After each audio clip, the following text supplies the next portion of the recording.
Nate, good morning. When you're mixing up quarterbacks, you got to bring in one guy while you wait for the other guy to get back. As a wide receiver, how does this work? How will this work? You like Garoppolo, but you have to get on the same page quickly, and you know Brady's coming back. Definitely. For a wide receiver, there's only really two main concerns.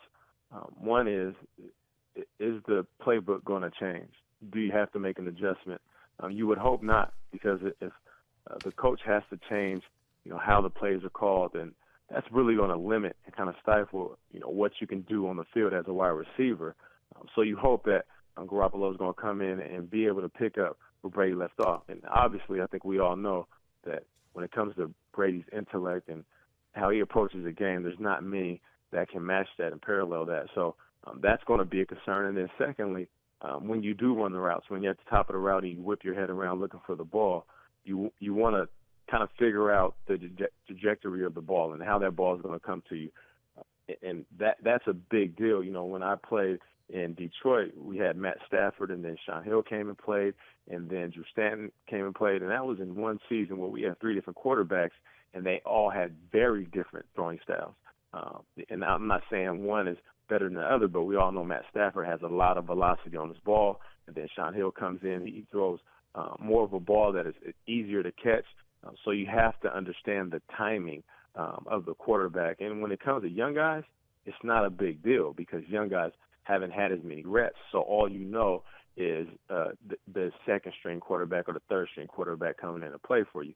But when it comes to vets, who's used to Brady throwing a particular type of ball, similar to Gronk coming in and knowing when he whips his head around, whether he's running a seam route, over route across the field, he knows exactly where that ball is when Brady throws it and how that ball is going to land in his hands. But, Nate, it's May. It seems like these guys are going to get a million reps with Jimmy Garoppolo during the offseason. They'll kind of understand that. Isn't the bigger issue going to be some of the concepts? What the Steelers are going to throw at Jimmy Garoppolo, how he's going to handle that in the middle of the game, what the Bills are going to throw at him. Isn't that more of the issue that you have to adjust to when it comes to a quarterback coming in, whether it's a new guy because of injury or a situation like this?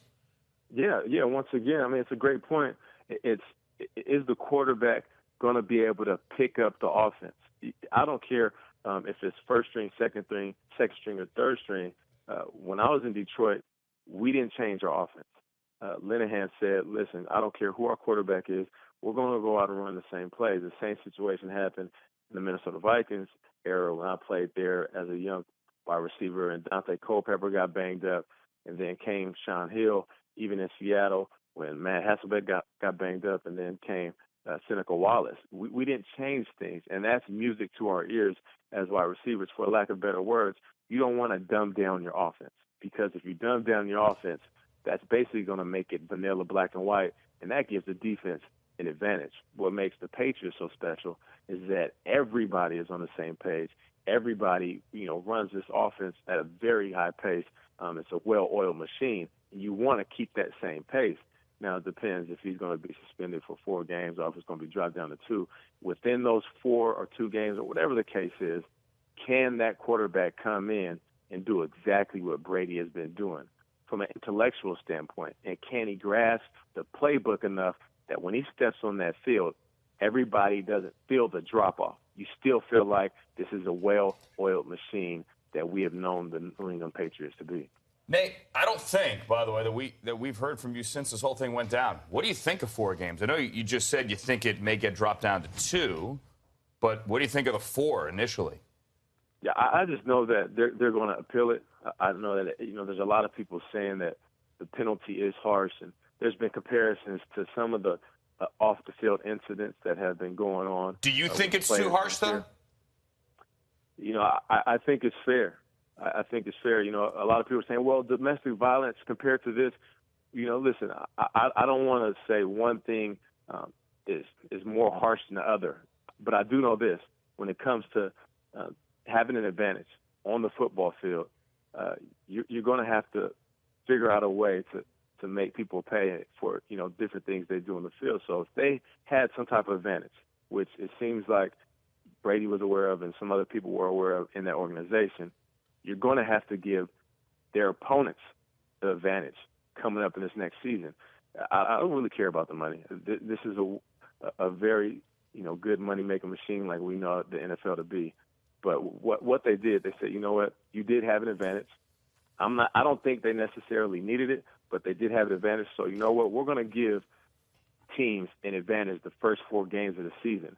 It's basically an eye for eye in a situation, and I think it is fair. And here's the thing about the New England Patriots. I think they're going to be just fine.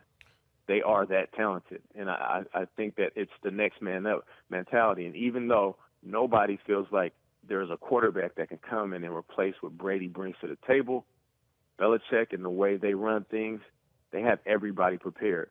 There's always a worst-case scenario prepared in the New England Patriots organization. So Nate, even though nobody expected this, they're going to be just fine. Nate, you talked about the prospect of a potential drop-off, and we've gone through all the possible complications here. But can't this also have, and I think this is what you were saying before, a galvanizing effect, not just on the coaches, but in that room, on those players? Yeah, definitely. It can. It really depends on how it handles it and how it actually turns out. What are the results going to be? I think they can lose every game with Brady sitting out and still make a run for it, and everybody's going to be okay. Now, there's certain organizations, let's just be real, guys. If this situation happened to their starting quarterback and the second guy up had to come in, they won't be able to recover. I mean, we can go down the list and say what organizations would be tanked after this if they had to start their season off with a starting quarterback on the bench for 4 games. But when it comes to the New England Patriots, there's going to be a certain calm. There's going to be a certain understanding that we're going to have to weather the storm, regardless for how many games it is.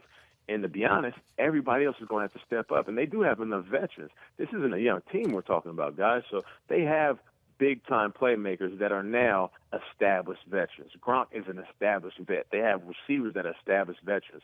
And Belichick is going to come in that week or those weeks and say, listen, guys, we're going to have to make sure that we work just as hard to make our quarterback look great. I was told that when I'm playing with a starting quarterback, when I play with somebody as great as Dante Culpepper, when he was having an MVP season, playing with Hasselbeck, playing with Stafford. When I play with my starting QB, the same thing was said to me every single game. Let's go make our quarterback look good. If he just so happens to make a bad throw or a tough pass, you have to make him look good and come down with it. Now, the Patriots are going to be in a situation where that could happen more than once in a game. And if he does have a mental error, hey, let's just rally around our QB, continue to encourage him, continue to make him feel like he is the greatest QB in the world, and weather this storm until Brady's back on the field.